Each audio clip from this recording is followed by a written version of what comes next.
13-14 साल की उम्र में जाता है तो उसके अंदर कुछ चेंजेस आते हैं, जैसे सभी को पता है भाई, दाढ़ी का आना, आवाज का भारी होना। लेकिन यही कुछ चेंजेस लड़कियों के अंदर भी आते हैं, जैसे ब्रेस्ट का बढ़ना, आवाज जो है वो लड़कियों की ऐसी ही रहती है। और इसमें एक सबसे मेन चीज होती है जिसको हम नॉर्मल भाषा में एमसी बोलते हैं, मेंस्ट्रुएशन साइकिल, लेकिन इसको पीरियड्स का नाम दिया जाता है।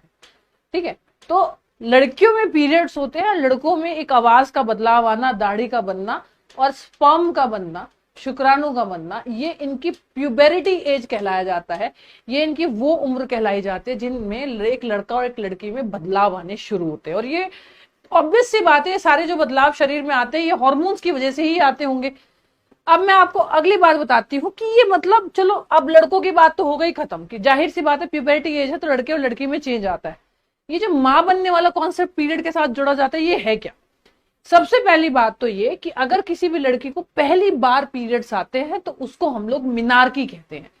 लेकिन अगर आखिरी पीरियड हो, मतलब मान के चलिएगा कि अब आजकल तो थोड़ा टेम्परेचर के हिसाब से थोड़ा जल्दी पीरियड आने लग गए, 13 से लेकर 14 साल की उम्र में पहला पीरियड होता है और आखिरी पीरियड जो होता है वो होता है 50 साल की उम्र में।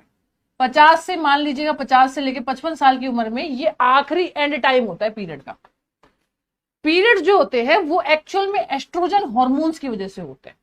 जैसे जैसे ये एस्ट्रोजन हार्मोन बनना शुरू होता है किसी भी लड़की के अंदर, वैसे वैसे उसके पीरियड्स स्टार्ट हो जाते हैं। अभी सिर्फ मैं बात करूं कि पीरियड्स आते क्यों हैं, और सबसे ज्यादा 35 से लेकर 40 साल की उम्र में ये हार्मोन कुछ ज्यादा ही ऊपर नीचे होते हैं, और धीरे धीरे लगभग 50 साल की उम्र में आते आते, या 50, 60, 70, 80 की उम्र में आते आते ये इसका एस्ट्रोजन हार्मोन का लेवल कम हो जाता है।